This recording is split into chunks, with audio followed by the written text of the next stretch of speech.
कह रहे हैं कि भले इन पे जो आरोप लग रहे हैं, शीश महल को हम लगातार अंदर से दिखा रहे हैं, सजावट पर भी बहुत ज्यादा पैसा खर्च हुआ है। मैं तो पूछ रही हूँ कि आखिर ये सजावट किस तरह की होती है जिसपे 14 करोड़ रुपए से ज्यादा खर्च हुआ। लेकिन वो कह रहे हैं अगर आरोप है तो आप FIR दर्ज करवाइए, आप कार्रवाई करिए, आप माहौल मत बनाइए। इस तरह के आरोप लग रहे हैं। आपको याद होगा जब 2000 करोड़ का शराब घोटाला का पैसा गटकने की बारी आई थी तो FIR हुई, ED CBI ने अरेस्ट किया अरविंद केजरीवाल को, न्याय अरेस्ट हुए, उनको बेल नहीं मिली लंबे समय तक, और बेल भी जिन शर्तों पे मिली कि वो सचिवालय में नहीं घुल सकते, CM फाइल को ही साइन नहीं कर सकते, सब कुछ हुआ।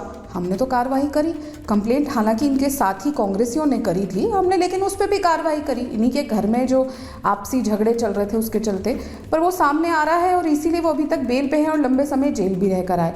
रही बात शीश महल की, वो भी सबके सामने है, जनता के सामने अरविंद केजरीवाल गए कि अगर आप चाहते हैं मैं दोबारा जेल ना जाऊं। आपको याद होगा लोकसभा में तो जनता ने कहा नहीं आप जेल में ही रहिए। इस बार उन्होंने कहा मैं वापस से मुख्यमंत्री बनूंगा अगर जनता चाहेगी और वो मानेगी कि मैंने करप्शन नहीं किया, वो मानेगी मैंने शीश महल नहीं बनाया। जनता ने अपना जवाब दे दिया, अरविंद केजरीवाल स्वयं चुनाव हार गए। बाकी तो आप छोड़िए। और रही बात शीश महल की, उस पर भी कार्रवाई होगी, FIR भी दर्ज होगी और साथ ही साथ उसको एक म्यूजियम भी बनाया जाएगा ताकि दिल्ली की जनता देखे कि जब आप एक ऐसे इंसान को जो अपने बच्चों के सर पे हाथ रख के झूठी कसम खा के राजनीति में आता है, जो अपने बच्चों का नहीं हुआ वो दिल्ली की जनता का क्या होगा, और किस तरीके से भ्रष्टाचार की इमारत खड़ी करी जाती है। आपको याद होगा अरविंद केजरीवाल ने लाख 2-2 लाख रुपए गरीबों से लिए थे कि उनको घर देंगे, वो घर तो कभी बना नहीं, लेकिन कोरोना काल में ये शीश महल जिसमें गोल बिस्तर, 5-5, 6-6 लाख रुपए की एक मैट्रेस, कई लाखों की टॉयलेट सीट्स जो गर्म भी होती है, पता नहीं क्या। राधिका जी पूरा ब्यौरा मेरे पास है, पूरा ब्यौरा है मेरे पास। रेफ्रिजरेटर्स हैं, 33 करोड़ 66 लाख रुपए का पूरा खर्चा हुआ ना, जो हर एक AC गिरते थे शीला दीक्षित के 300 पे। बिल्कुल AC वाली बात ही मैं आ रही हूँ। वरुण पुरोहित जी आपके पास आती हूँ। देखिए जिस तरीके से याद होगा आपको अरविंद केजरीवाल शीला दीक्षित के 4 AC को लेकर बोलते थे कि दिल्ली की जनता दिल्ली की गर्मी में त्रस्त हो रही है, लेकिन शीला दीक्षित के घर पर 4 AC हैं, 4 AC उन्हें खल रहे थे। लेकिन सवाल यह है कि अरविंद केजरीवाल के शीश महल में 14 करोड़ 82 लाख रुपए का जो एंटीक सजावट हुई है वो आखिर किस तरह की सजावट है? प्रियंका शर्मा जी, अन्ना आंदोलन से उपजी पार्टी सत्ता की प्राप्ति करने के बाद कांग्रेस को इंडिया अलायंस से निकाल रहे थे, खुद ही सत्ता से निकल गए। इन्होंने क्या किया, अभी कौशिक जी ने एक शब्द का प्रयोग किया, करप्शन।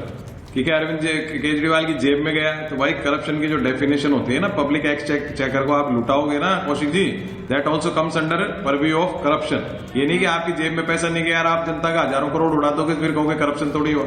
आपको क्यों क्या जरूरत थी आपको शीश महल में पैसे लगाने की? 33 करोड़ में 33 बंगले तैयार हो जाते और काम आते देश के, वो आपकी समझ नहीं आई। खैर, अब वो जो CAG की रिपोर्ट आई है प्रियंका शर्मा जी, और इन्होंने शीला दीक्षित पे जाने क्या क्या डिफेम करने का प्रयास किया, कितना गंदा गंदा प्रयास किया।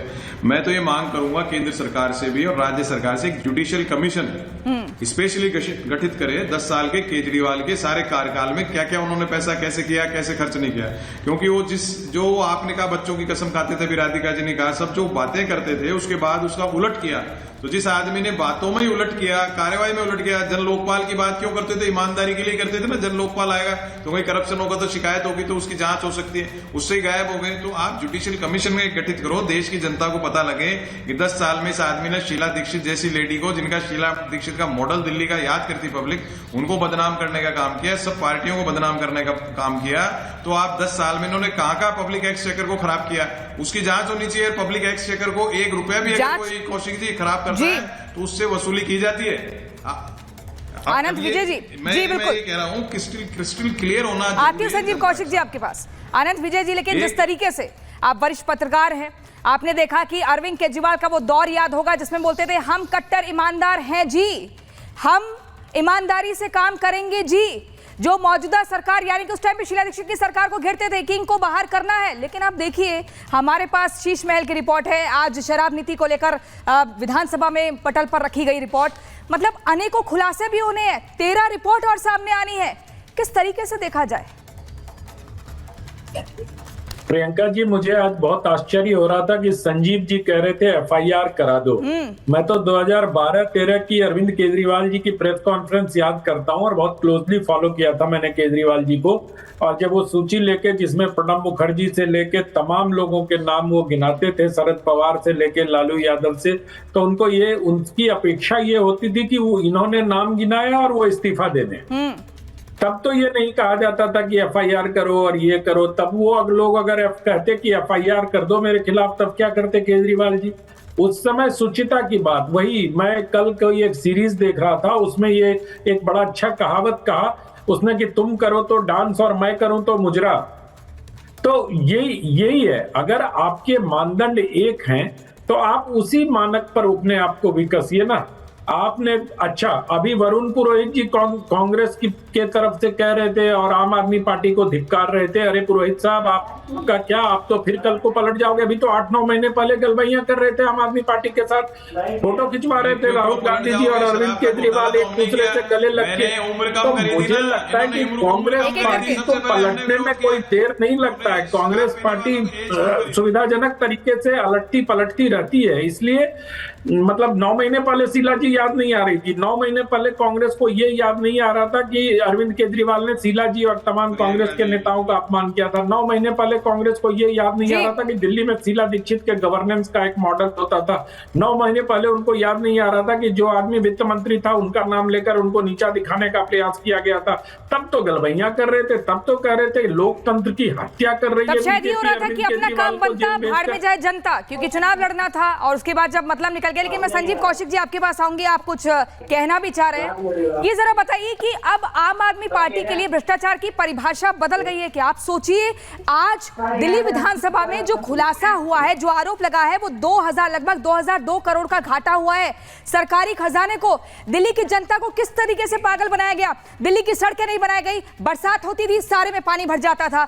दिवाली की बात देख रहे हैं तो पोल्यूशन होता था। सिर्फ आरोप प्रत्यारोप लगाया गया, काम नहीं किया गया। न सड़कें बनी, न नाली बनी, ना ही कुछ काम नहीं, विकास के नाम पर कुछ नहीं, सिर्फ शीश महल खड़ा कर दिया, शराब घोटाला। और अब परिभाषा भी बदल गई आपकी। प्रियंका, 10 सालों तक भारतीय जनता पार्टी अपनी पूरी ताकत लगा दी आम आदमी पार्टी को हराने के लिए, और आम आदमी पार्टी नहीं हारी अपने आप भी साबित करने में ताकत लगाते। मेरी बात तो सुन लीजिए, पूरी हो जाने दीजिए। पूरी ताकत लगा दी और आम आदमी पार्टी के नीतियों की वजह से लगातार वो मुंह की खाती रही और करारी शिकस्त मिलती रही। देश की जनता, दिल्ली की जनता ने इस बार थोड़ा सा हमारा आम आदमी पार्टी की जो भूमिका है उसको चेंज कर दी है। जिस पॉलिसी के आधार पर ये लोग कह रहे हैं कि 2000 करोड़ का घाटा हुआ, कोई बताएगा कि 2000 करोड़ का घाटा कैसे हुआ, वो पैसे कहाँ चले गए? साहब, वो पैसे चले कहीं नहीं गए। यदि उस रिपोर्ट में, कैग की रिपोर्ट में यह है कि यदि वो कैग की रिपोर्ट लागू की जाती तो 4108 करोड़ से अगले हाई कोर्ट के कहने पर भी सीएजी की रिपोर्ट क्यों नहीं पेश की दिल्ली की सरकार ने उस वक्त, आम आदमी पार्टी ने? हाई कोर्ट के कहने पर भी बोलने दीजिए प्रियंका, जवाब दीजिए इसका भी। अनुमानित राशि नहीं, अनुमानित राशि 8911 करोड़ की थी। 2017 से लेकर 2022 तक रिपोर्ट पेश नहीं की।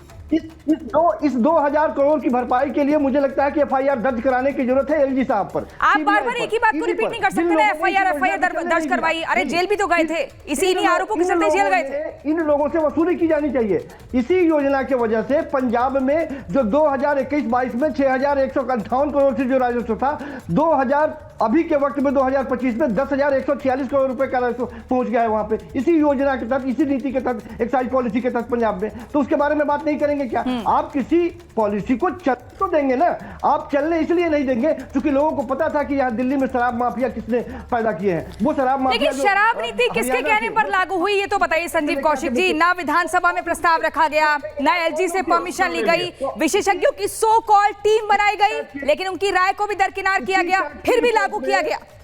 क्यों? इसका जवाब दीजिए। कैग की रिपोर्ट में बताई गई है कि 28% से ज्यादा भ्रष्टाचार के भेद चढ़े जाते थे 2017 और 20 के आसपास में जो पॉलिसी थी, एक्साइज पॉलिसी थी, उसके आधार पर। तो उसके बारे में बात नहीं करेंगे क्या? भ्रष्टाचार को रोकना और नए पॉलिसी को लागू करना, जिसको एलजी ने बंद रोक दिया जानबूझ करके, इसके बारे में बात करना बेहद जरूरी है। इसके बारे में बात कीजिए आप। नहीं, आप